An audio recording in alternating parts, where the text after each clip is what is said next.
there, everybody. Welcome back to the Messy Middle, one mom's journey to profitable business. Earlier today, I had an opportunity to record a podcast with a guest. His name was Kirk Martin, and we just had a fabulous conversation. I want to set the stage for this episode because it's really about, as a woman, shifting from feeling like I didn't have a voice to finding my voice and the journey that I went on. So, one thing that Kirk had said to me while we were recording our episode earlier today is he made the assumption. He says, Anita, you show up so strong and so powerful and so confident in who you are, and you have great speaking ability. You're very personable. Like, he talked about all these ways that he characterized me and the person that he knows me to be today. And he said, you've probably always been like that. You may have even been like a challenging child for your parents while you were growing up because you were always pushing the envelope and wanting to, I don't know, things like control situations and do things the way that you want to, because obviously your personality style is this driving style, this driven person, this entrepreneur and all this kind of stuff. And so as he mentioned that, I kind of chuckled and I said, actually, I wasn't always that way. So this episode is all around my journey that it took from being very quiet, very reserved as a child, and then kind of growing into the woman that I am today. So again, let me give you a little bit of backdrop. So I grew up in a household that had, just candidly, a lot of abuse. I am the youngest of three girls. There were some radical things that were going on in our household that didn't necessarily seem like, I guess maybe as a kid, it seemed like it was not okay, but it wasn't ever talked about. And so the things that were happening, the abuses that were happening, they were physical abuse, emotional, verbal, and more, and all that kind of stuff. And so in that, I learned at a very young age to kind of hide out and to be quiet. The reason that I did that is because I noticed that as the youngest of three daughters, if you kept your mouth shut and you were quiet, then you were just kind of outside of the range and you just got, you got less abuse, you got hit less, you got yelled at less, and all this kind of stuff. And let me just pause and say there's been a lot of healing in our family of origin, and Jesus has done a wonderful work in me personally to be able to overcome all that stuff. But I can remember as a child that I would oftentimes really kind of hide out. I would be quiet. I would be very reserved. I was incredibly shy as a young person growing up, not just because of the abusive situation, but I don't know. I didn't understand my worth. I didn't understand my value. I didn't know who I was in Jesus. I knew none of that stuff. I felt like as a little kid that I was made, the way that I describe it is I remember accepting Jesus as a real young person and feeling like I was saved for later for heaven, but I kind of lived like hell. That's really the way that I describe it. And so in that, I spent my formative years in a household with like an overbearing dad, super sarcastic, always just kind of, he had a lot of internal conflict, what I've come to find out. And then he didn't know how to process that. And so that just, you know how it is when we're wounded, it just kind of leaks its way out all over the place. And again, let me reiterate, for me personally, like I'm in a good spot. The Holy Spirit has done a mighty work on me and healed all of that old stuff, all that old junk. And it's still part of the journey.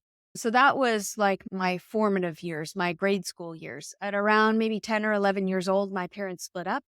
And I would say for a lot of years, life got a lot worse for me, got a lot harder for me. I don't think I've shared this part on my podcast, but essentially, I was trying to find my worth and my value in other areas other than God because I wasn't finding it at home. I wasn't really validated at home. And we had, everybody was just trying to figure life out because we had all this kind of gnarly, yucky stuff going on. And so I went through a lot of years of being very quiet, very shy, very reserved, very silent, being very introspective. I tend to be actually a very introverted person, in that now the way that works itself out now is that I just get my energy from being more alone than being in large groups of people. And so I went through my teens, my 20s. I remember my first husband, because of the abuse that I experienced in my household. I married probably the wrong person. And in that, he was super controlling, super overbearing, very dominant. So I just replicated that same thing that I had with my dad. I had not a lot of say in my household and in my marriage. I was very quiet and reserved. And anytime I spoke out, it usually, especially if there was conflict there, then it usually didn't work out that great. We'll see. We'll put it that way. I always had a lot of negative consequences from speaking my own mind. Okay, so then fast forward, I left that first marriage because of abuse. And I remember distinctly for the first time in my life, and I was about 30 years old. I remember for the first time in my life, I would have other people come up to me and they would say things like, "Wow, you're so smart. Wow, you're so funny. Wow, you're so beautiful. Wow, you have great ideas." And it was, let me tell you, it was like a shock listening to people say these things about me and actually being in a position where, like, no, I'm not. I can remember the internal dialogue and thinking, I'm none of those things. I'm not beautiful. I'm not pretty. I'm not smart. I'm not intelligent. I'm not funny. I'm not any of these things because having up until that point in my life, having so much abuse and so many people, specifically the men in my life, telling me that I was never good enough, I just didn't believe those things for myself. So then fast forward a little bit, I spent a couple of years just being single and just really starting to figure out my own life, figure out my own identity, figure out my worth and my value, determining like who I was, who I wanted to be, kind of starting to develop my voice. In that season of time, there were two key things that I did. I rose to a great level of success in my career. And in that, I'd learned to like intentionally put myself in situations where I had to work out of my comfort zone. So I would take on public speaking opportunities in front of groups of people of 10, 12, 20, 50, then 250, 500. And in that, it would actually help me to stretch myself, mature myself, and really work out of my comfort zone. I was really intentional about that. I also had people around me in the workforce that would pour great things into me. Anita, I see this about you. I see you as being intelligent and funny. And see how those old soundtracks, shout out to John Acuff, those old soundtracks that had been playing in my mind, what I was doing is I was unwinding that nonsense and unwinding those lies and starting to believe new truths about me. I probably would never have put it in that kind of language at that time. I just didn't have that language actually even in my vocabulary as of yet. But as I'm reflecting on it now and thinking back, that's essentially what was happening. I was learning to be me for the first time in my life. At 30 years old, I was learning to be me. I was learning to be comfortable in who I was and determining where my voice was and speaking out in more formal ways. I was learning how to be passionate about things and rising up in conversations, even in the form of conflict, and saying, no, that's wrong. No, I don't believe in that. No, this is what I stand for. And so then I went on like this new journey that said, no, I'm actually going to stand up and say those things are not okay. For me, it started working its way out in the form of a bunch of things. Not surprisingly, I started advocating for people who had been in abusive relationships and started walking out of that and standing up for those people. I could start to see people in a different way. I could see I guess maybe some of those same scars and wounds that I had and had overcome and had healed from. And I would start to, I didn't know it at the time, but really what was happening is God was starting to show those people to me. And I would share my testimony about how I walked out of an abusive family life growing up and a marriage and how I was able to overcome that. And so I was like starting to find my voice in that, speaking out not just for myself, but then also advocating for others along the way. The other thing that I started noticing and what I've always had a heart for is kids and kids that were in abusive situations. And I would start to see these situations where I could help out, I could reach out, I could say something about that. And so I started to develop these passions and started talking about it. Then I met my husband now, who has a huge booming kind of personality. My husband is one of those guys when you meet him like you're immediately friends. He knows everybody in the room. He's just one of those kinds of people that everybody knows and loves immediately. He walks into the room, and usually within about 5 minutes or so, he knows everyone there because he's the kind of guy that couple of things about him. He's outgoing personality. He loves people, loves the more people, the better, and the more often, the better. That's his personality style. The other thing about him is he's so confident. He can show up and talk to anybody every time, no matter what. Like, that's a huge thing. It used to make me very uncomfortable when we dated and let's say we'd be in line at the grocery store and he would start talking to the person in front of us. He's also from the East Coast and he's Italian. And so he would do things like tap somebody on the back and they're like, hey, blah, blah, blah, and then start talking to them. And I'd be standing there like, oh my gosh, this person does not want to talk to you. And he'd be like, everybody wants to talk to me. What are you talking about? And so just being around my husband now and his personality style, the other thing is he would pour into me. He would pour into the part of me that I didn't even see. And he'd be like, you're so intelligent. You're so smart. You figure things out. The way that you speak, the way that you problem solve, you're so beautiful. And he would pour into and speak into those areas that used to be wounds. And he would start feeding into that. And I was drawn to that. I was drawn to that when we were dating. Then kind of fast forward a little bit later. So let's see, we met when I was 33 years old, and we got married when I was about 35.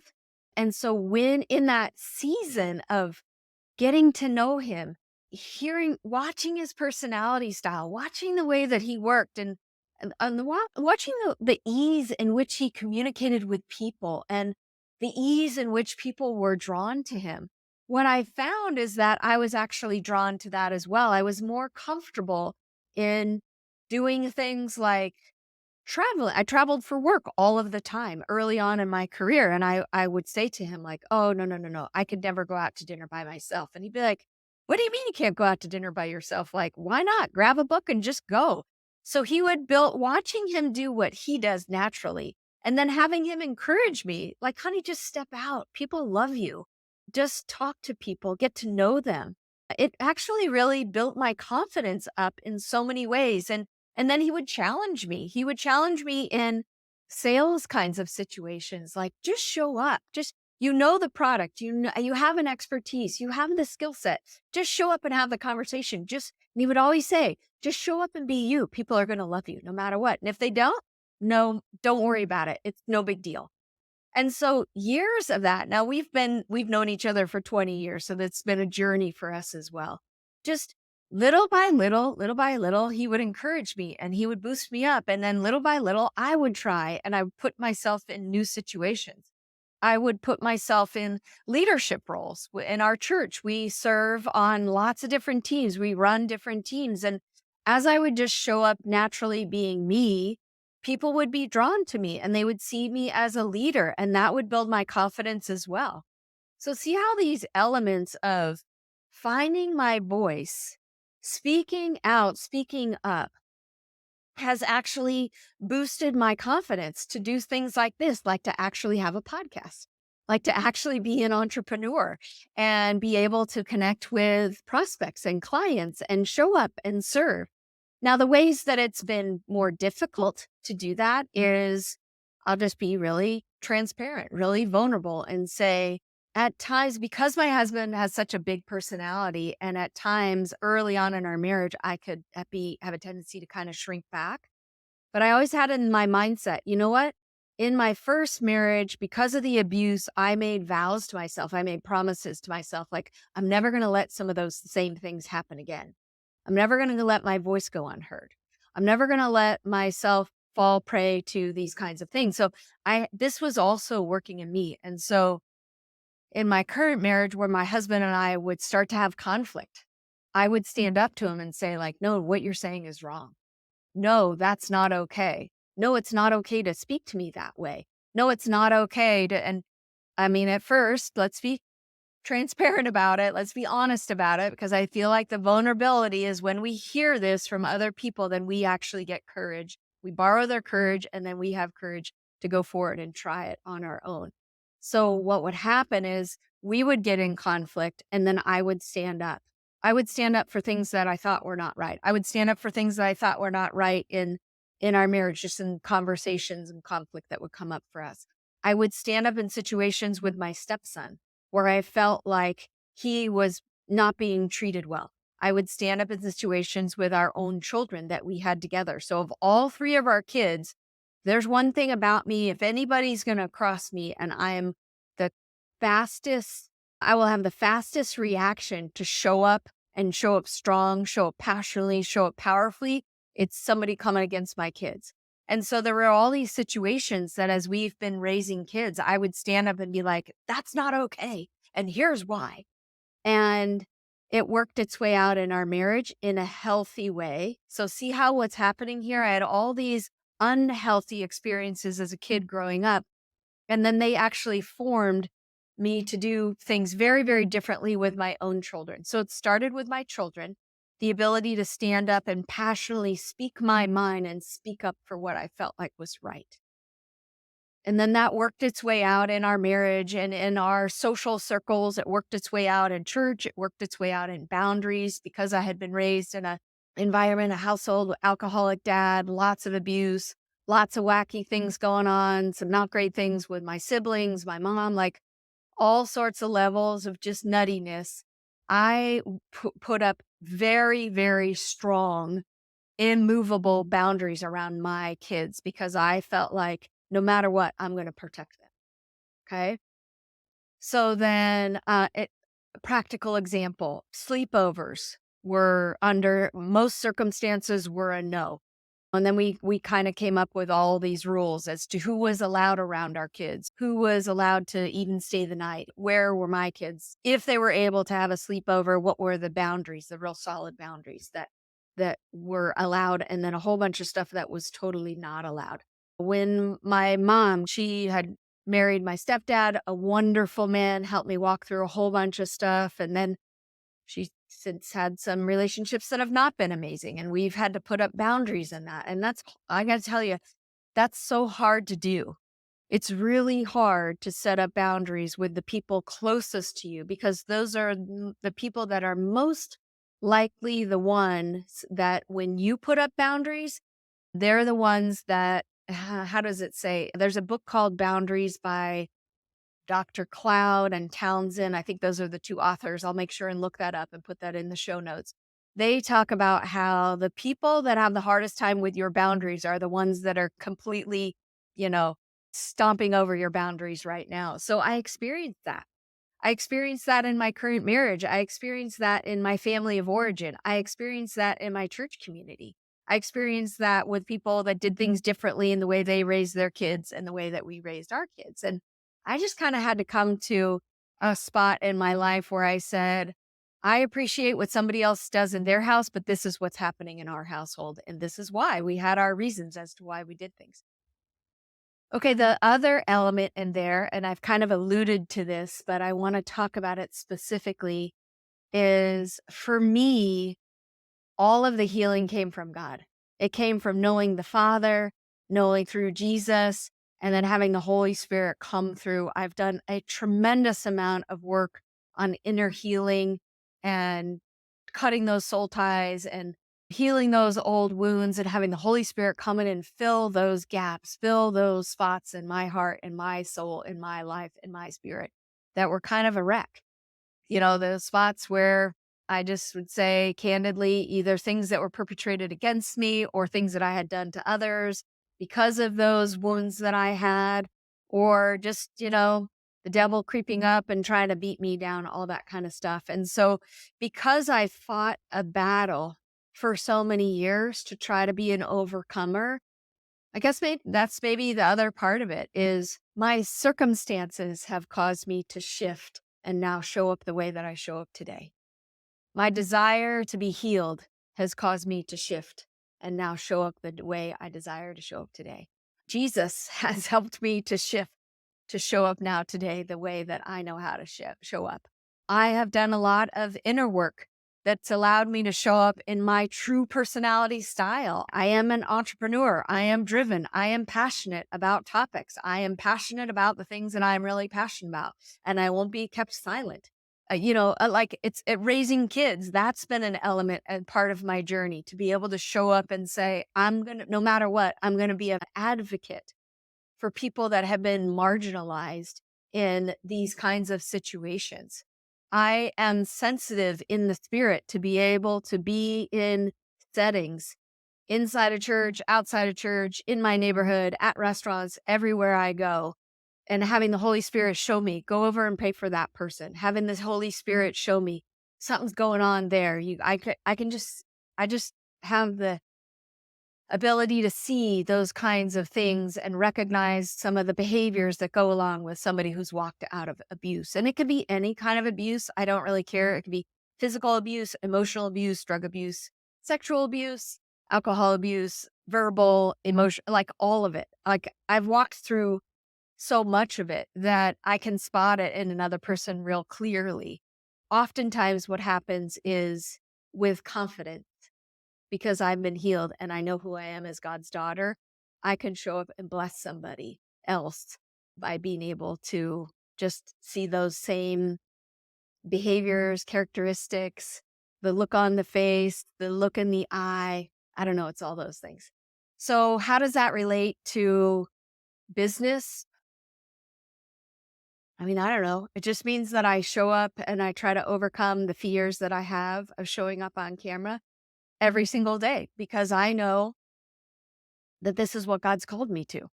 I know that God has called me to reach out to other women, reach out to other families, reach out to other people to be able to encourage them to take one next step that's their part of their journey. My word for this year is courage. And so just like the verse says behind me, be strong and courageous. Do not be afraid or discouraged, for the Lord your God will be with you wherever you go. That verse for me and my word of courage is helping me to be able to show up in circumstances that I still have fear, that maybe there's still leftover wounds, that I still am uncertain, that I still lack confidence. I still have those things. It's still a battle each and every day. But I know that God's called me to this mission field of being able to show up as an entrepreneur, as a homeschooling mom, as a wife, a mother, all these labels that I proudly wear as a Christian, as a believer, as a business owner, all these things. I know that God's called me to show up in this space, and I always want to show up strong, even when I'm not. And then in that, I just be so clear. God gets all the glory because he's the one that's done the mighty work inside of me. He's the one that's rescued me out of that bondage, has made me whole, has made me healed, and has given me the opportunity to be able to speak to other women. So I just pray as you're listening to this podcast episode, it's a little bit outside the norm of what we normally talk about, and yet it's not all at the same time. So for those of you that are listening today and this is resonating with you, could you please share this podcast with somebody else that's really going to bless them today?